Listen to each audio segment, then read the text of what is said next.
Bonjour mes très chères dames, l'émission, la fameuse émission OVL continue, troisième partie, et on s'était arrêté au quatrième point. Quatrièmement, alors d'abord je voudrais dire que cette émission est réservée uniquement pour les femmes, bien entendu. J'ai pas réellement la possibilité d'expliquer pourquoi. D'abord, ce sujet ne concerne que les femmes, et puis pour plein d'autres raisons, et en particulier une raison de pudeur, cette émission n'est réservée qu'aux femmes. Alors voilà, les filles, on avait avancé, avancé un petit peu, et en fait, j'étais en train de dire les points qui faisaient qu'une tenue était problématique pour une femme juive. On en était arrivé au quatrième point.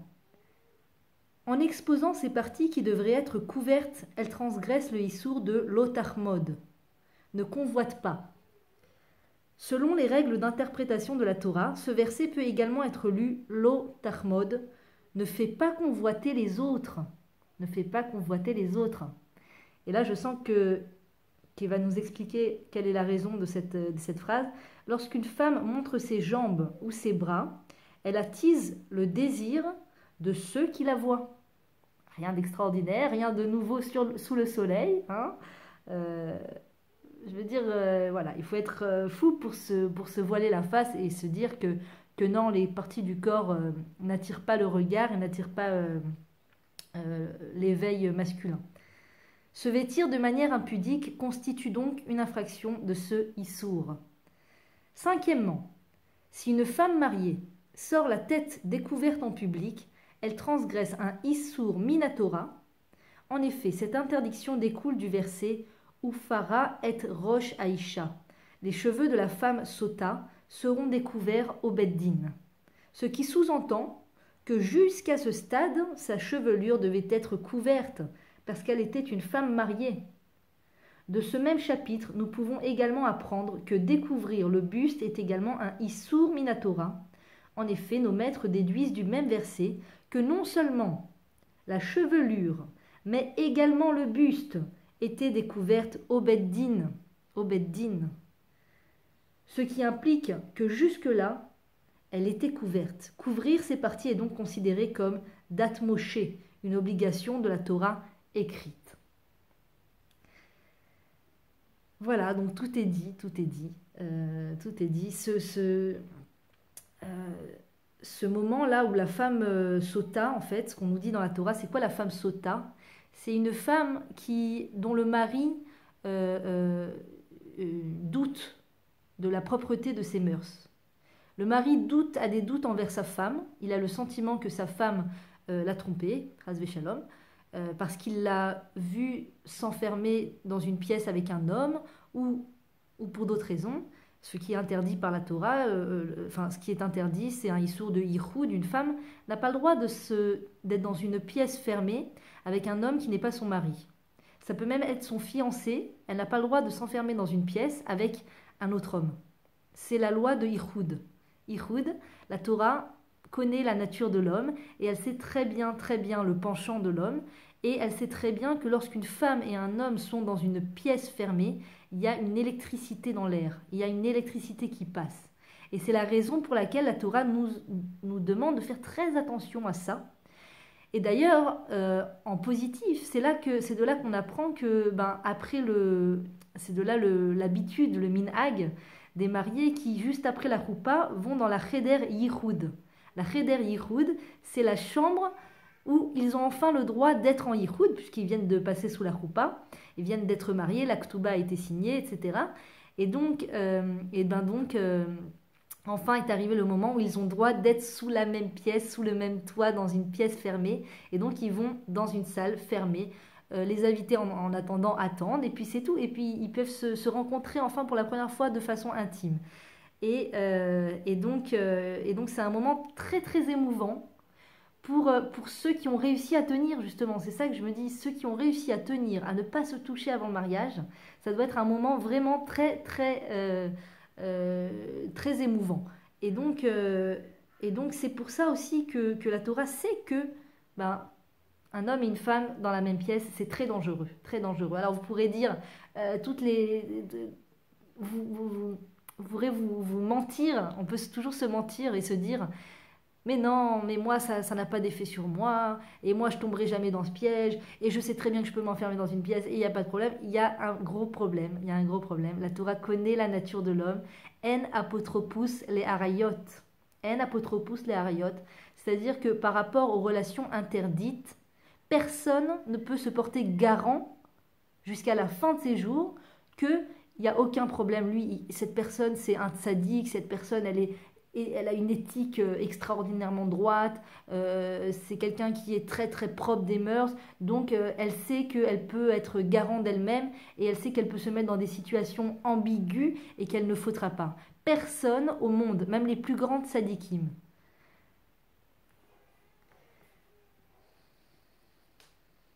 Là, on passe à un autre chapitre. La pudeur est bien plus qu'une absence de non-pudeur. La pudeur est un mode de vie fait de pudeur et de raffinement.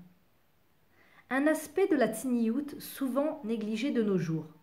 Pour une Bat Israël, le fait d'être attentive à ne pas se vêtir selon les critères de la société ambiante est loin d'être suffisant. Il se peut que sa tenue vestimentaire ne relève pas de la pritsout. Pritsout, ça veut dire... les frottes en hébreu, ça veut dire briser. Il me semble que c'est brisé.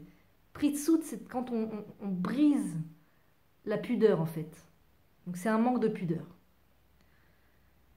Mais elle peut néanmoins manquer de raffinement et demeurer en dessous du standard établi par les halachot, les lois de la pudeur.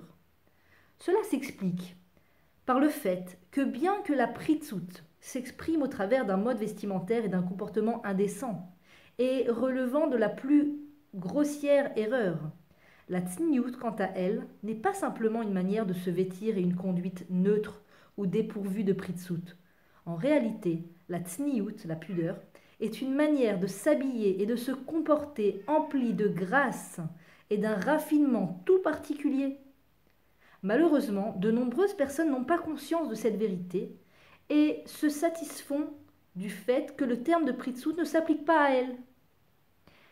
C'est-à-dire, par exemple, une femme pourra dire « Moi, j'ai été éduquée dans la pudeur, enfin, on a eu une éducation pas religieuse spécialement, mais on a toujours été habitué à ne pas être extravagante et à ne pas attirer le regard d'autres hommes, à être très fidèle à notre mari ou à être... voilà, c'est une ambiance, donc on n'a pas besoin de tout ça. » Et en fait, on nous dit là que c'est pas seulement un manque de pritsout. C'est toute une la pudeur, c'est toute une ambiance. C'est toute une ambiance.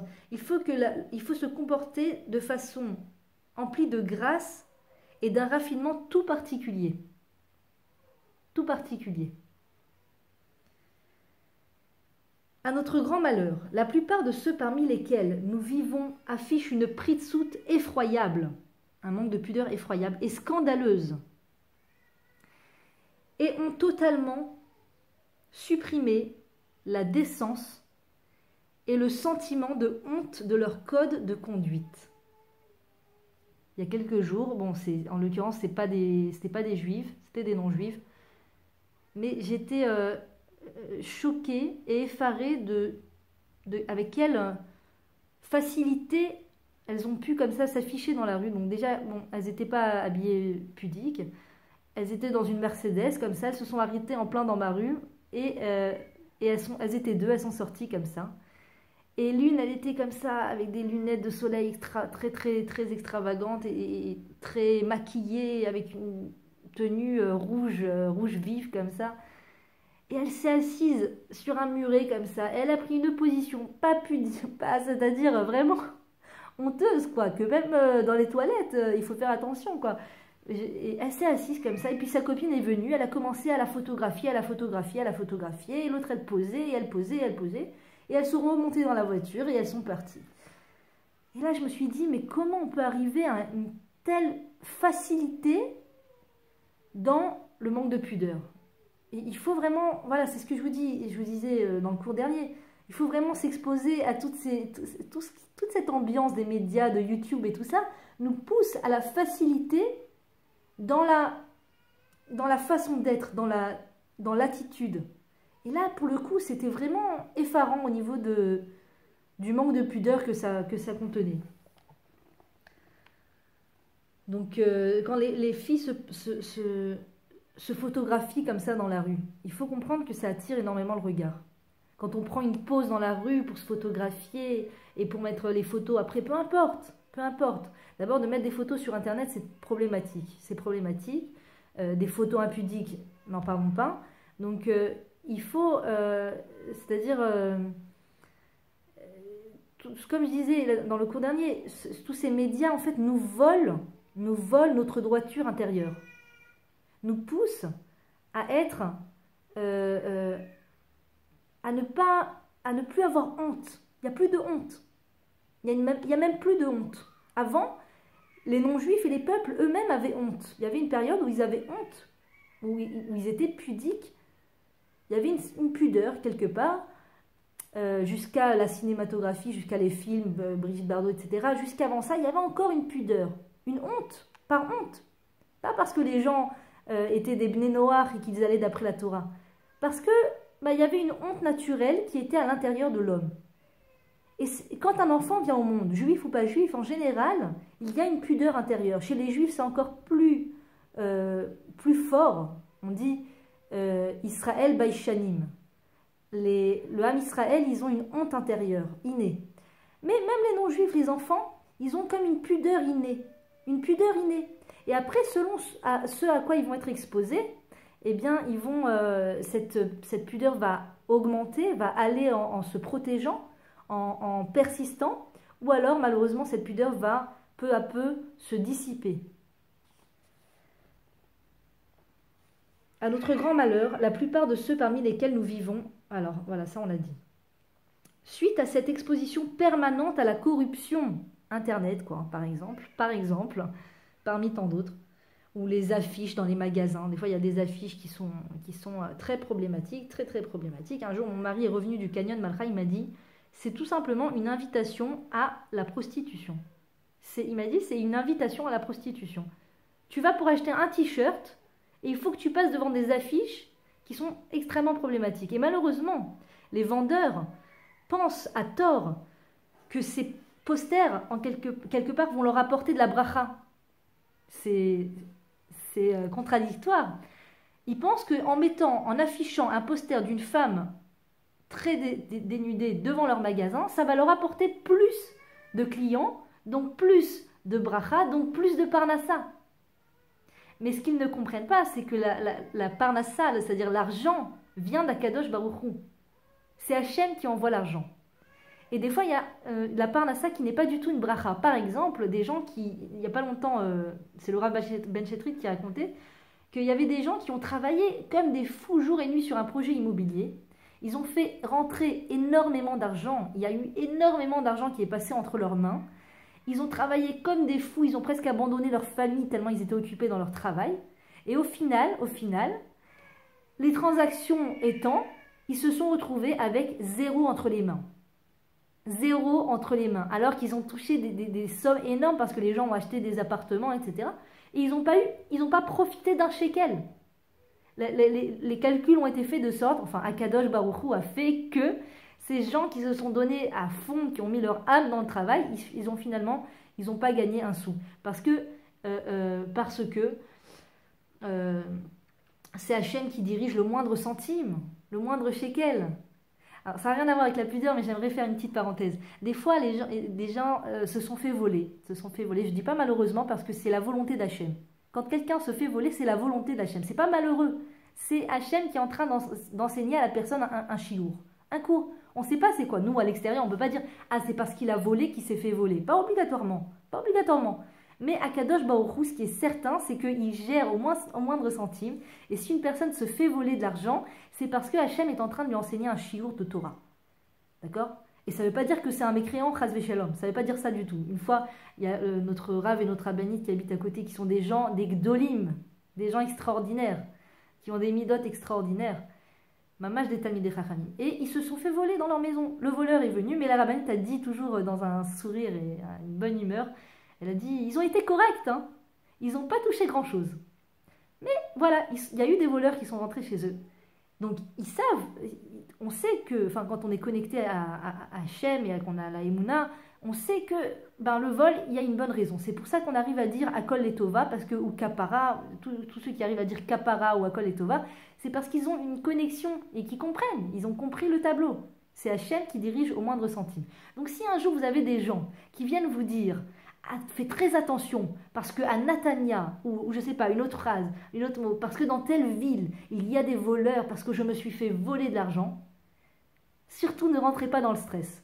Surtout ne rentrez pas dans le panneau. Si vous avez la force et l'amour suffisant envers la personne pour lui dire sans méchanceté et sans zilzoul, sans mépris, lui dire ne t'inquiète pas, c'est Hachem qui dirige au moindre centime, il ne faut pas s'en faire.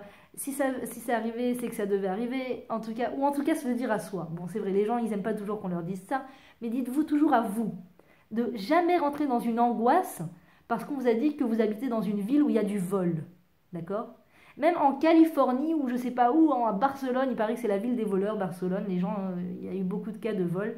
Même à Barcelone, si tu dois pas te faire voler un shekel, tu te feras pas voler un shekel. Faut pas s'inquiéter. Faut pas s'inquiéter du vol, d'accord? Toutes les alarmes et le chien à l'entrée et le portail et tout ça, combien les gens ils peuvent utiliser parce qu'ils ont peur du vol et ils dorment pas, les gens ils dorment pas. Ils se réveillent la nuit parce qu'ils ont peur qu'on les vole. Donc ne vous inquiétez pas, l'argent comment on dit, nos sages appellent l'argent zouzim. Zouzim, c'est-à-dire zézaz, c'est des bougeants, ça bouge d'un endroit à l'autre. Hachem, il bouge l'argent comme il veut. Il met l'argent où il veut. S'il veut que quelqu'un se fasse voler, quelqu'un va se faire voler. Et s'il a décidé que quelqu'un ne se fera pas voler, il ne se fera pas voler. Donc pas d'inquiétude, ne rentrez jamais dans cette parano du vol. Voilà.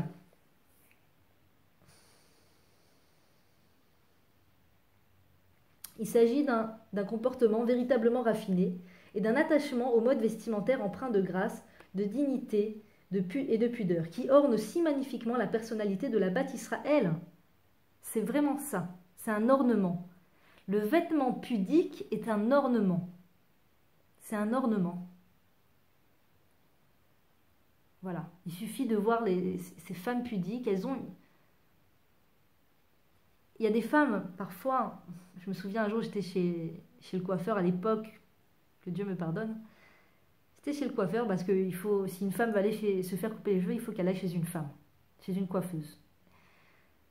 Donc j'étais chez ce coiffeur et il y avait une femme comme ça, c'était un coiffeur très de luxe, dans un hôtel de luxe. Et il y avait une femme extrêmement dénudée, extrêmement pas pudique, très très physiquement, je sais pas, retouchée de partout, je sais pas, en tout cas physiquement très, voilà, très spéciale comme ça, une poupée Barbie, un genre de poupée Barbie, qui avait une bague énorme, énorme tout le long de son doigt comme ça, plein de diamants brillants comme ça qui brillaient de partout. Bon, aujourd'hui on ne sait pas parce qu'il y a du Swarovski, on ne sait pas si c'est du Swarovski ou du vrai. Et elle avait cette bague là qui prenait tout son doigt énorme, plein de brillants.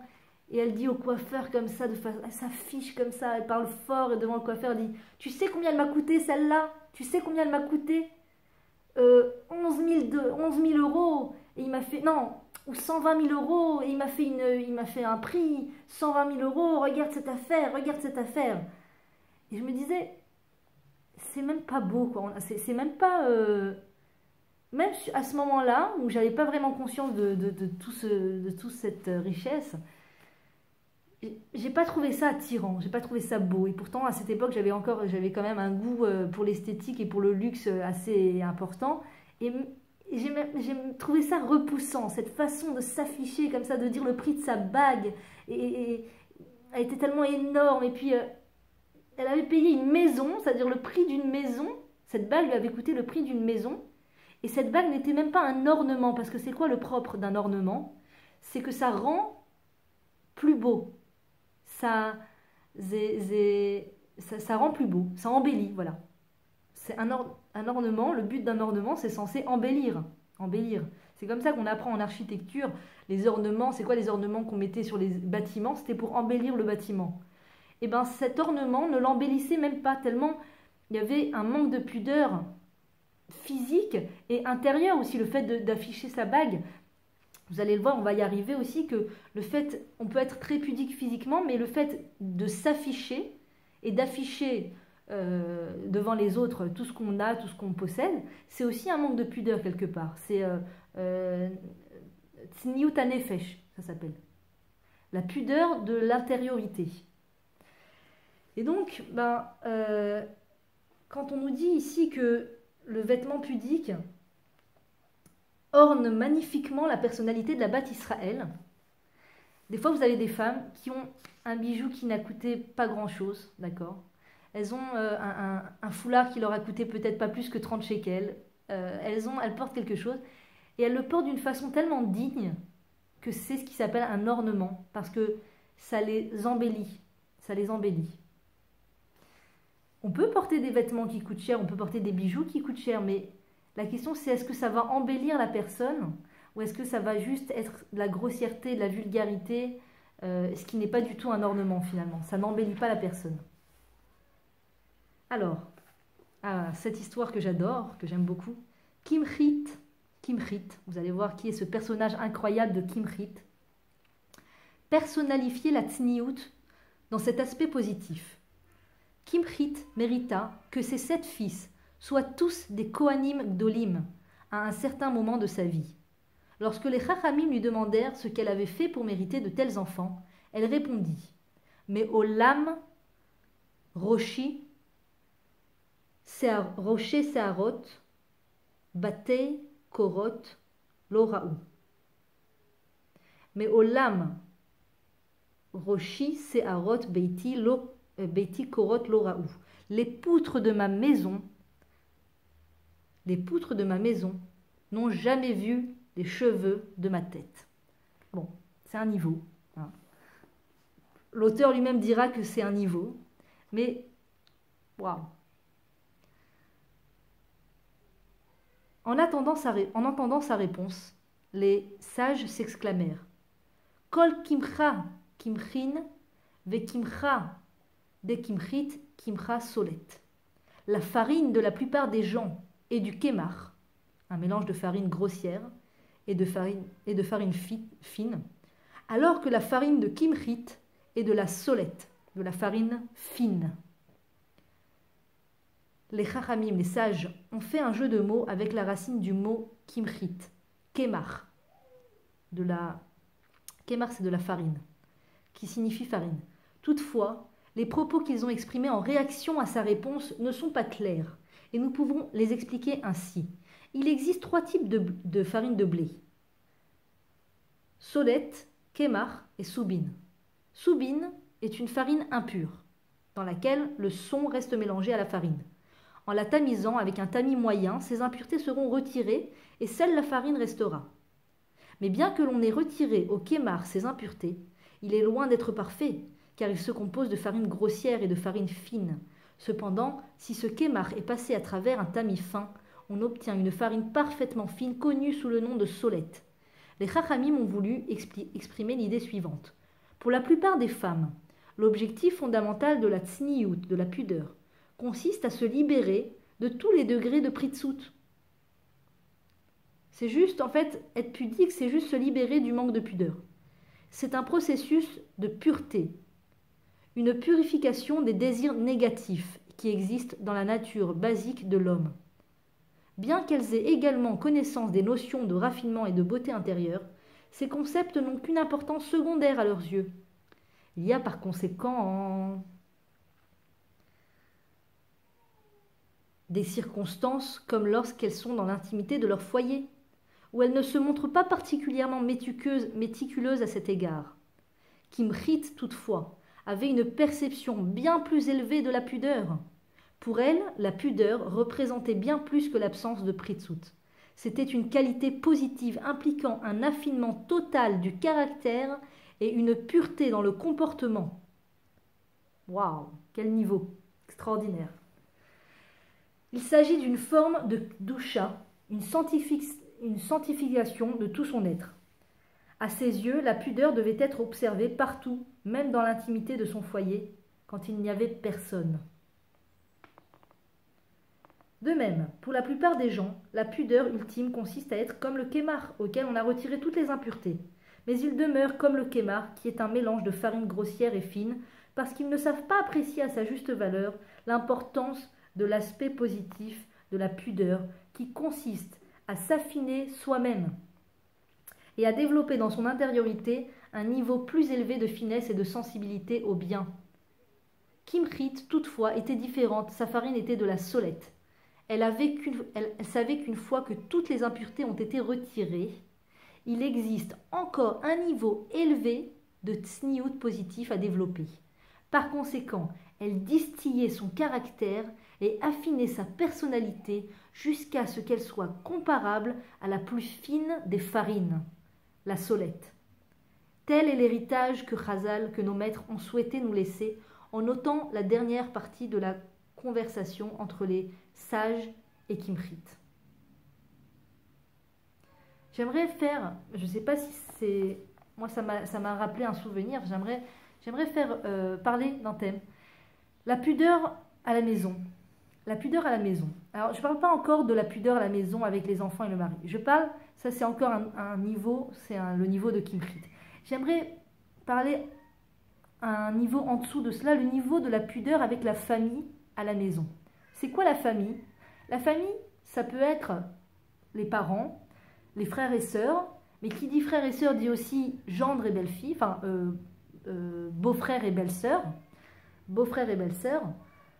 ou gendre et belle-fille, si vous êtes déjà parents d'enfants mariés. Et donc, des fois, il y a des situations comme le Shabbat, par exemple, ou des fêtes à la maison, ou des moments où même des fois, par exemple, il y a des gens qui prennent, pour les vacances, qui prennent une maison, qui louent une maison, une genre de villa commune, une maison commune, pour faire venir toute la famille, pour passer les vacances. Donc, il y a les enfants, il y a les petits-enfants, il y a les cousins, les cousines, les beaux-frères, les belles-sœurs, enfin, il y a toute la famille. Et une fois, une femme a posé la question à un rave et lui a dit « Est-ce que quand je suis le Shabbat à la maison avec ma famille, mes beaux-frères, mes belles-sœurs, mon beau-père, etc., est-ce que je dois faire aussi attention à ma pudeur ?» Et en fait, on lui répond que, la réponse est que la pudeur, à la base, a été créée pour la famille, pour le contexte de la famille. Parce qu'à l'époque, ça n'existait pas. Le fait les femmes n'allaient pas travailler à l'extérieur comme ça et s'afficher dehors. Et les gens vivaient de façon plus recluse.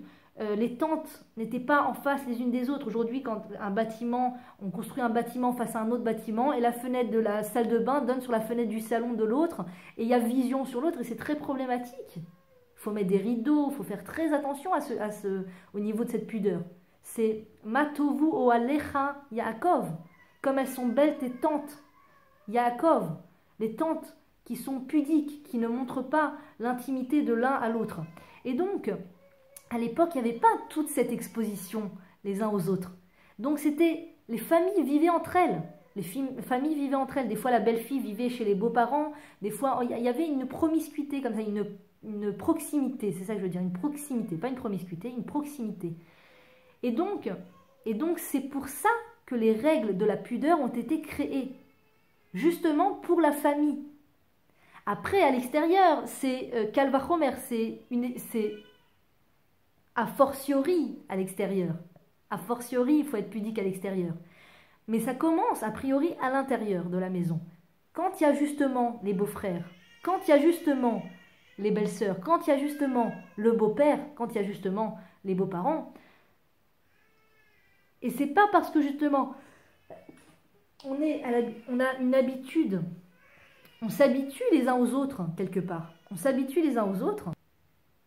C'est justement quand on s'habitue les uns aux autres que des fois, par exemple, je sais pas, on va passer une semaine entière ou des vacances où on a l'habitude de passer un Shabbat.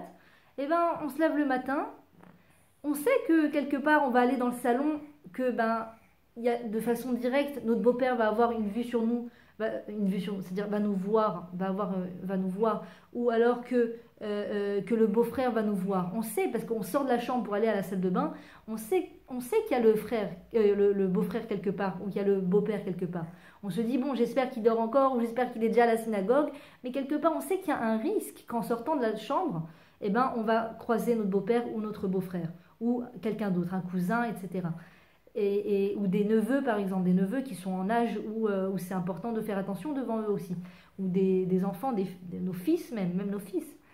Et donc, en fait, il y a ce Yetzirara qui nous dit c'est bon, tu vas juste aux toilettes, c'est bon, tu vas juste à la salle de bain, c'est bon, tu vas juste te faire un café, après tu retournes dans la chambre. Mais c'est pas bon en fait. Et il faut faire cet effort de prendre son couvre-chef, de se couvrir la tête, de mettre une jupe, de voir si le t-shirt si on peut sortir comme ça. C'est-à-dire que de la même manière qu'on ne sortirait pas dans la rue de telle façon, il faut, si on est avec la famille, la belle famille, etc., quand on va sortir dans le salon commun, dans un endroit commun où on va nous voir, il faut s'habiller de la même façon et dépenser la même énergie et le même effort à se vêtir comme si on sortait à l'extérieur. C'est exactement, il n'y a pas de différence. Un homme à l'extérieur, un passant à l'extérieur, n'est pas plus, c'est-à-dire un beau-père ou un beau-frère n'est pas moins un homme qu'un passant à l'extérieur dans la rue. Et c'est comme ça, en fait, des fois, quand il n'y a pas ces mesures, que ça devient un tohu-bohu, ça devient un mélange, un grand mélange, et c'est très, très problématique. Très problématique quand les familles sont ensemble, passent des Shabbats ensemble, des vacances ensemble, etc., et qu'il n'y a pas cette mesure de pudeur, c'est dangereux, c'est très dangereux, ça crée des frictions, ça éveille des choses pour rien, pour rien. Et ça porte un grand préjudice au couple, à notre couple, au couple des autres, ça porte un grand préjudice. Donc, Baruch Hashem, qu'on a les lois de la pudeur, il faut faire un effort, il faut s'efforcer et se dire, oui, j'aimerais bien me lever et aller directement aux toilettes, j'aimerais bien me lever et aller directement dans la cuisine, mais se dire que non, les Shem Shamaim, il faut se vêtir comme il faut. Même si on est dans un salon, même si c'est Shabbat, même si c'est une ambiance décontractée, ça ne veut pas dire qu'on a un ishour de décontractation. Voilà. À très bientôt, mesdames. Partagez un maximum et on se voit pour la prochaine partie. À très bientôt.